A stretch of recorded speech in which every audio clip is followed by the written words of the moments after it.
নমস্কার, নিউজ টাইমে আপনাদের স্বাগত। আপনাদের সঙ্গে রয়েছি আমি সৌমজিৎ। শুরু করছি নেশন টাইম। আজকে শুরুতেই যে খবরের দিকে আমরা নজর রাখবো, 25-26 অর্থবর্ষে শনিবার বাজেট পেশ হবে। বাজেট পেশ করবেন কেন্দ্রীয় অর্থমন্ত্রী নির্মলা সীতারামন। এই বাজেটে কিন্তু মধ্যবিত্তরা তারাও যেমন বেশ আশা রাখছেন চাষি থেকে শুরু করে বিভিন্ন মহল। ইতিমধ্যেই এই আশা প্রত্যাশা নিয়ে বাংলার কি এবার প্রত্যাশা থাকছে সেদিকেও আমাদের অবশ্যই নজর থাকবে। এবারের বাজেট তরুণ প্রজন্ম এবং মহিলাদের ওপর বিশেষ নজর দেওয়া হবে, ইঙ্গিত দিয়েছিলেন প্রধানমন্ত্রী নরেন্দ্র মোদী। ইতিমধ্যেই আপনারা জানেন যে শুক্রবার দিন অর্থাৎ আজ থেকেই বাজেট অধিবেশন শুরু হয়েছে। বাজেট অধিবেশনের শুরুতেই প্রথমেই প্রধানমন্ত্রী নরেন্দ্র মোদী তিনি বক্তব্য রাখেন। তিনি বলেন যে দেশের সর্বাঙ্গীন বিকাশের সংকল্প, স্বাধীনতা শতবর্ষের সংকল্প পূর্ণ হবে। আগামী 25 বছর দেশ গঠনের জন্য গুরুত্বপূর্ণ। তরুণদের ক্ষমতায়নই দেশের লক্ষ্য। আমাদের লক্ষ্য রিফর্ম, পারফর্ম, ট্রান্সফর্ম করা। এই বাজেট উন্নয়নের গতি বৃদ্ধি করবে বলেন প্রধানমন্ত্রী নরেন্দ্র মোদী। ঠিকই বলেছেন তিনি, শোনাবো আপনাদের প্রথমেই।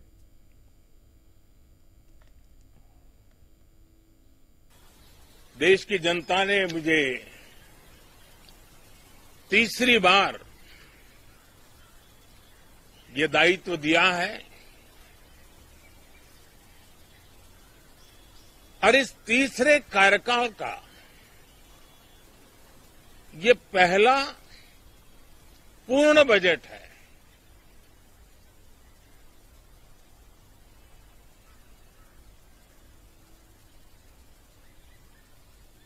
और मैं विश्वास से कह सकता हूं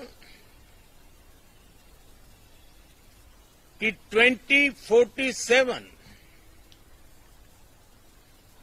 जब आजादी के 100 साल होंगे, विकसित भारत का जो संकल्प देश ने लिया है,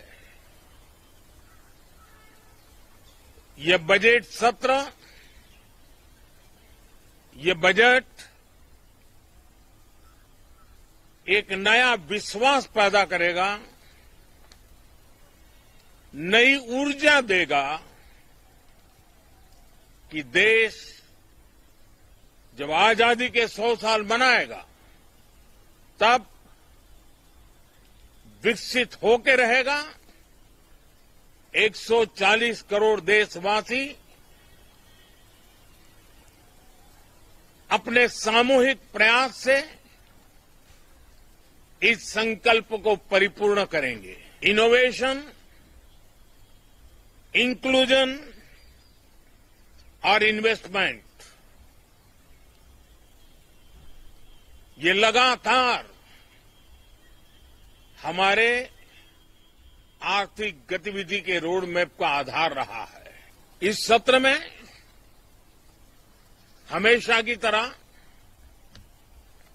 कई ऐतिहासिक बिल पर संशोधन को चर्चा होगी और व्यापक मंथन के साथ वो राष्ट्र की ताकत बढ़ाने का काम करने वाला कानून बनेंगे। तो सबसे ज्यादा बल रिफॉर्म पर रहता है। राज्य और केंद्र सरकार ने मिलकर के परफॉर्म करना होता है और जन भागीदारी से हम ट्रांसफॉर्मेशन देख सकते हैं। আর শুধু তাই নয়, প্রধানমন্ত্রী নরেন্দ্র মোদী আজ বাজেট অধিবেশন শুরুর আগে বাজেটে বিদেশি শক্তির প্রভাব থাকবে না এমনটাও মন্তব্য করেন। বিদেশ থেকে অশান্তি পাকানোর চেষ্টা চলছে, প্রতি অধিবেশনেই কিছু না কিছু ঘটে। অশান্তিতে মদত দেওয়ার লোকেরও অভাব নেই, কিন্তু এই প্রথমবার কিছু হলো না মন্তব্য করেন প্রধানমন্ত্রী নরেন্দ্র মোদী। কি বলেছেন তিনি, শোনাবো আপনাদের।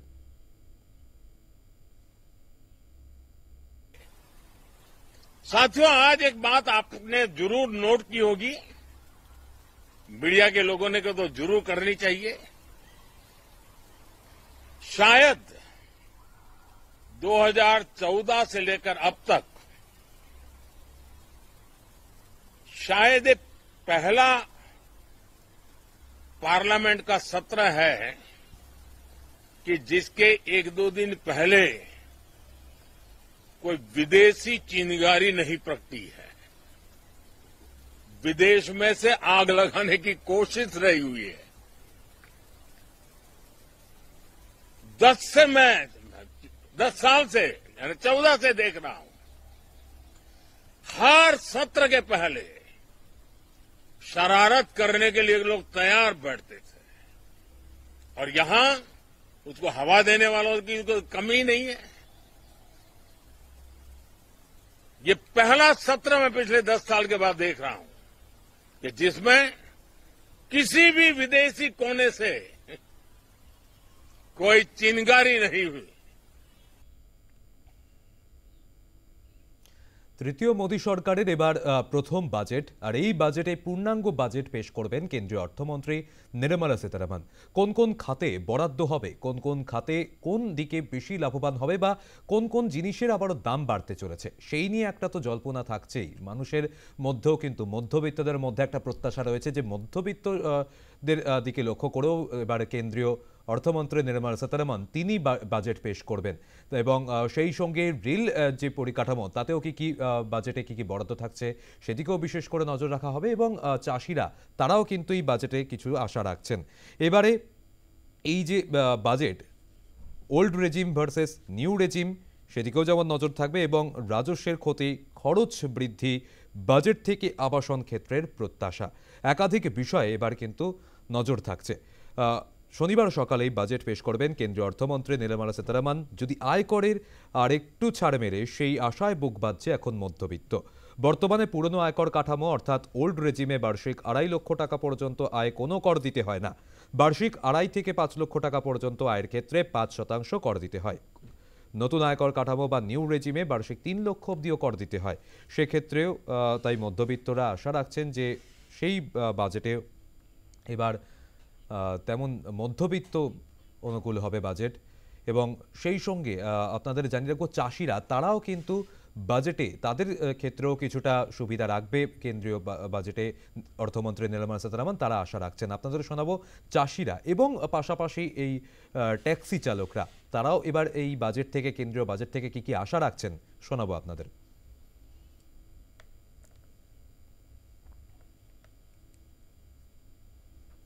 इस वर्ष उम्मीद है यदि सरकार एमएसपी रेट से खरीदेगी तो किसान को अच्छा प्रोत्साहन मिलेगा। अभी बाजरा क्या भाव से बाजार में अभी 30 रुपए के जी। एमएसपी लागू होने से कितना फायदा होगा जो बाजरा के किसान जरूर सरकार एमएसपी से खरीदेगी तो जरूर फायदा मिलेगा किसान को। उम्मीद तो सरकार से ये एमएसपी में है, बाजरे की रेट अच्छी मिले, ये हमारी सरकार से है अपील है। सरकार से यही उम्मीद है कि एमएसपी लागू करे और किसानों के लिए फायदा होगा, क्योंकि किसान मंडी के अंदर ले जाके बेचते हैं तो उनको आधी पूरी रेट पे माल बिकता है और महंगी रेट पे वापस देते हैं, इसलिए एमएसपी से किसानों को बहुत फायदा होगा। तो कितना बाजरा बोलते हैं आप साल में कितनी उपज होती है? बाजरा हम करीबन 50 बीघा। उम्मीद यही रखते हैं कि हमको टैक्सी रहना चाहिए, रोजी रोटी हमको यही है। जैसे कोई बहुत पुराना है। हम लोग सोच रहे हैं ये पुराना जितना भी टैक्सी है रहना चाहिए। हाँ, जो हम लोग का बाल बच्चा जितना भी है कमा के हम लोग खाएंगे। क्या गाड़ी पुराना नहीं होता है, पार्ट्स जो है हम लोग नया डाल देते हैं। क्या इसमें सरकार से यही उम्मीद करते हैं जो हम लोग का गाड़ी रहना चाहिए टैक्सी पुराना। ओला उबेर आके हम लोग का बाजार खराब कर दिया है, इसमें हम लोग का पोसाता भी नहीं है। हाँ, इसलिए सरकार दूसरा कुछ चीज सोचे। ओला उबेर आने से बाइक, सबसे बेसी बाइक भी आने से खराब हो जा गया है। हम लोग जहाँ 100 रुपया मीटर होता है वहाँ 25 रुपया में वो बाइक लेकर चला जाता है। इसको लिए सरकार को रोक लगाना चाहिए। टैक्सी मार खा जा रहा है, ओला उबेर वाला भी मार खा जा रहा है, बाइक तो सब जगह लेकर चल जा रहा है। পাশাপাশি এবারের এই 25-26 যে অর্থবর্ষ তাতে যে কেন্দ্রীয় বাজেট পেশ হবে সেখান থেকে চুড়ি প্রস্তুতকারকরা এবং পাশাপাশি সিরামিক ইন্ডাস্ট্রির সঙ্গে যুক্ত যারা, তারা কি আশা রাখছেন, কি বলছেন তারা শোনাবো আপনাদের।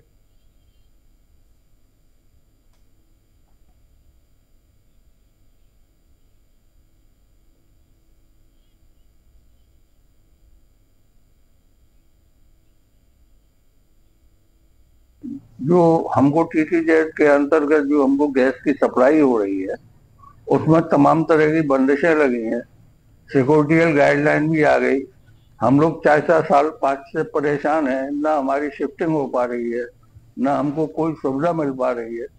तो हमारा केंद्र सरकार से यही अनुरोध है कि कोई इस तरीके का यहाँ के TTZ के लिए कोई ऐसा प्रस्ताव लाए जिससे कि यहाँ के उद्योग सुचारू रूप से चल सके और जितने लेबर को हम लोग काम दे रहे हैं उतना आप आसपास किसी इंडस्ट्री में इतना नहीं है। अपने इस चूड़ी उद्योग के लिए यहाँ जो नेचुरल गैस से ही हम लोग गैस चूड़ी का उत्पादन करते हैं, इसके अलावा अन्य फ्यूल यहाँ इस्तेमाल नहीं कर सकते हैं TTZ के कारण। तो इस पर 10% वैट लगकर आ रहा है।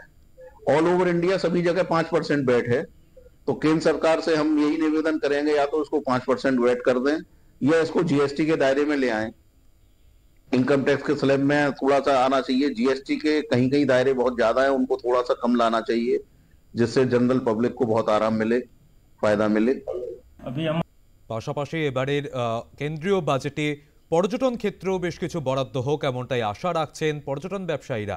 কাশ্মীরের এই যে শিকারা যে প্রধান এবং পাশাপাশি আপনাদের শোনাবো পর্যটন ব্যবসার সঙ্গে যারা যুক্ত রয়েছেন কি বলছেন তারা। The promotion budgets given to the departments that promote tourism are very less. If we have bigger budgets, we can bring in more tourists and we can contribute more to the economy.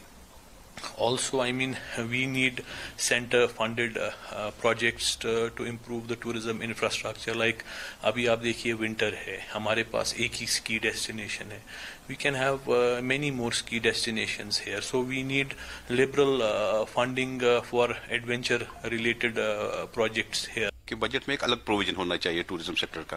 खासकर अगर house boat industry की बात करेंगे, बहुत बड़ी industry है और हमेशा इसने टूरिज्म का नाम जो कंट्री का है वो जिंदा रखा है। और इस बार हमें उम्मीद है जो फाइनेंस मिनिस्टर हमारी कुछ अनाउंसमेंट करने जा रही है, स्पीच देने वाली है, फिर वो इम्प्लीमेंटेशन उसकी होती है। तो इस इंडस्ट्री के लिए खास से कुछ बजट का अलग एलोकेशन होनी चाहिए कि उनकी जो ये इंडस्ट्री है, खासकर हाउस बोट्स, ये बिल्कुल खत्म होते जा रहे हैं। हमारे पास कोई प्रोविजन नहीं है, फाइनेंशियल असिस्टेंस नहीं है, कोई इंस्टीट्यूशन सामने नहीं आता है जो हमारी हेल्प करे और हम अपने काम को आगे बढ़ाए। तो इसलिए हमें ये जरूरी होता है कि इसमें गवर्नमेंट का एक बड़ा रोल रहता है, हैंड होल्डिंग रहती है, खासकर जब बजट की अनाउंसमेंट होती है। আসছে পরের খবরে মহাকুম্ভে যে মহাবিপর্যয়ের ঘটনা ইতিমধ্যেই আপনারা জানেন যে অন্তত ৩০ জন পুণ্যার্থীর মৃত্যু হয়েছে। এই ঘটনায় মহাবিপর্যয়ের দায় কার তা যখন প্রশ্ন উঠতে শুরু করেছে গতকালই একটা খবর সামনে এসেছে যে দেখতে পাওয়া যায় সেখানে মহাকুম্ভের এই বিপর্যয়ের ঘটনা তদন্তের জন্য ইতিমধ্যেই একটি প্যানেল তৈরি হয়েছে, জাস্টিস প্যানেল তৈরি হয়েছে। সেখানে দেখতে পাওয়া যায় যে তদন্তকারী আধিকারিকরা তারা কিন্তু আজ ঘটনাস্থল পরিদর্শনে গিয়েছিলেন। তারা আজ ঘটনাস্থল পরিদর্শন করেন, পাশাপাশি তারা গিয়েছিলেন হাসপাতালে পুণ্যার্থীদের সঙ্গে কথা বলতে, যারা এখনো পর্যন্ত আহত অবস্থায় হাসপাতালে চিকিৎসাধীন রয়েছেন তাদের সঙ্গে কথা বলেন আধিকারিকরা। মহাবিপর্যয় দায় কার, বিচার বিভাগীয় তদন্তের সিদ্ধান্ত নিয়েছে আগেই প্রশাসন। প্রাক্তন বিচারপতির নেতৃত্বে তদন্ত হবে আগেই জানা গিয়েছিল। আজ ঘটনাস্থলে যান ডিজিপি প্রশান্ত কুমার, মুখ্য সচিব মনোজ কুমার, ডিআইজি বৈভব কৃষ্ণা এবং বিজয় কিরণ আনন্দ যিনি মেলার দায়িত্বে রয়েছেন তারা ঘটনাস্থল পরিদর্শন করেছিলেন। প্রথমেই তারা আজ আধিকারিকদের সঙ্গে গিয়ে কথা বলেন এবং তারপর ঘটনাস্থল পরিদর্শন করেন। এরপরে তারা সেখান থেকে গিয়েছিলেন হাসপাতালে, সেখানে পুণ্যার্থীরা আহত পুণ্যার্থীরা যারা চিকিৎসাধীন রয়েছেন তাদের সঙ্গেও গিয়ে কথা বলেছেন আধিকারিকরা।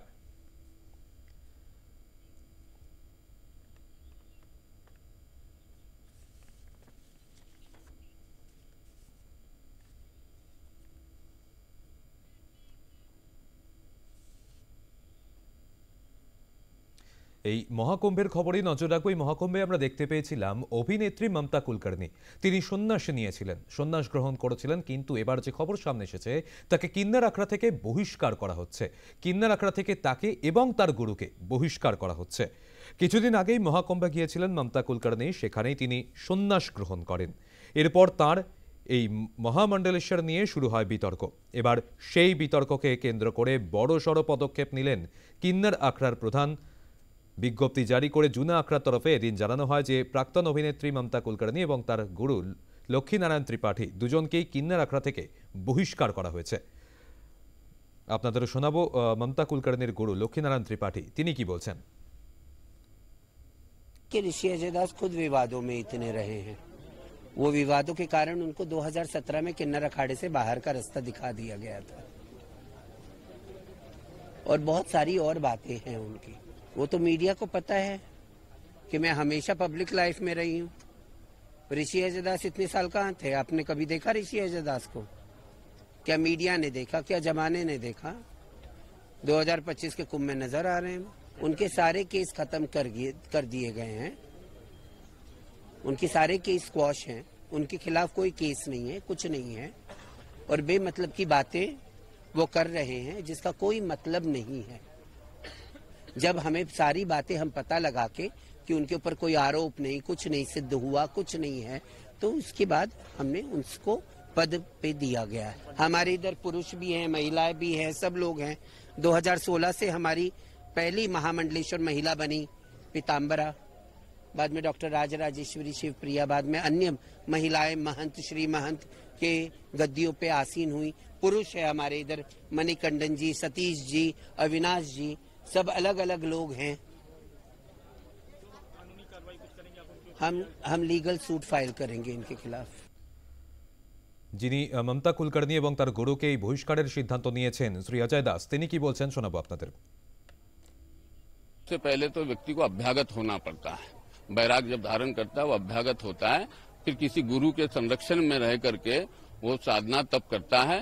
साधना तप करने के पश्चात जब उसको कोई स्थान प्राप्त होता है तब वो स्थानधारी होकर के महंत बनता है और महंत बनने के पश्चात फिर एक कड़ी परीक्षा के पश्चात जो है उसे जो है महामंडलेश्वर का पद पट्टाभिषेक के द्वारा दिया जाता है। देखिए ऐसे व्यक्ति को यदि महामंडलेश्वर बनाया गया है तो कहीं न कहीं इनकी आपसी जो है कूटनीतिक सहमति हुई है जिसके कारण इनको जो है आचार्य महामंडलेश्वर बनाया, जबकि ये बिल्कुल विधि विरुद्ध है और सनातन धर्म के सरासर विरुद्ध है। इसमें जो है आचार्य महामंडलेश्वर और ममता कुलकर्णी दोनों को ही जो है इस पद से जो है हाथ धोना पड़ेगा।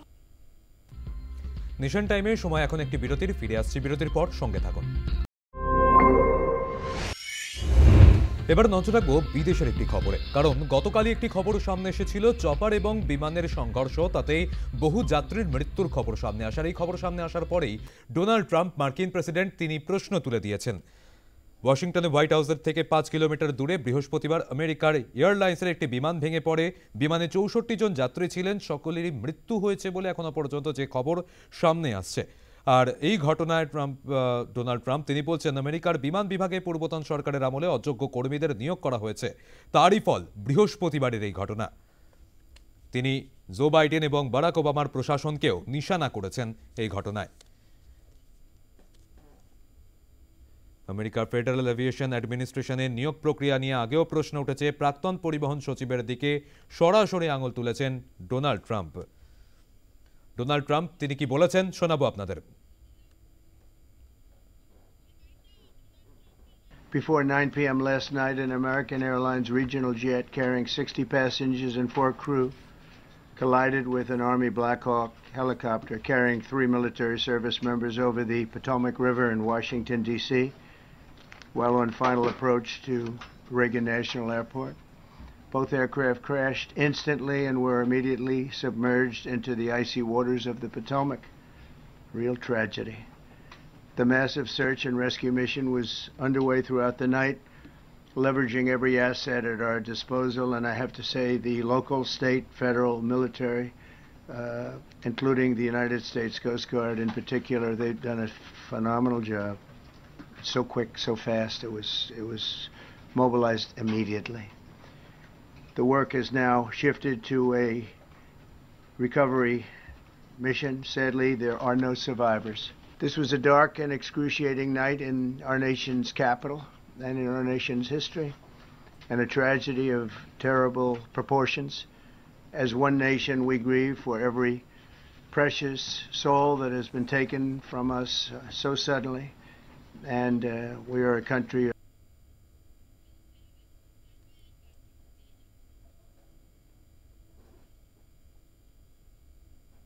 আসছে শেষ খবরে, যে খবর ইতিমধ্যেই সামনে এসেছে। মাস্টার ব্লাস্টার সচিন তেন্ডুলকর, তাকে জীবনকৃতি সম্মান দেওয়া হবে। জীবনকৃতি সম্মান দেবে বিসিসিআই, এমনটাই জানা যাচ্ছে সংবাদ সংস্থা পিটিআই সূত্রে খবর, যেখানে জানা গিয়েছে যে তাকে 31তম পুরস্কার প্রাপক হতে চলেছেন মাস্টার ব্লাস্টার। তাকে বলা হয় ক্রিকেটের ঈশ্বর। কেরিয়ারের নামের পাশে রয়েছে তার একাধিক রেকর্ড। ক্রিকেটে তার অবদানের জন্য এবার সচিন তেন্ডুলকরের জীবনকৃতি সম্মান দিতে চলেছে বিসিসিআই। শনিবার তার হাতে 2024-এর সিকে নাইডু জীবনকৃতি পুরস্কার তুলে দেওয়া হবে। যদিও বোর্ডের পক্ষ থেকে আনুষ্ঠানিকভাবে তা ঘোষণা হয়নি, এখন তা শুধু সরকারি ঘোষণার অপেক্ষা। 1994 সাল থেকেই এই পুরস্কার দেওয়া শুরু হয়। 31তম পুরস্কার প্রাপক হবেন মাস্টার ব্লাস্টার।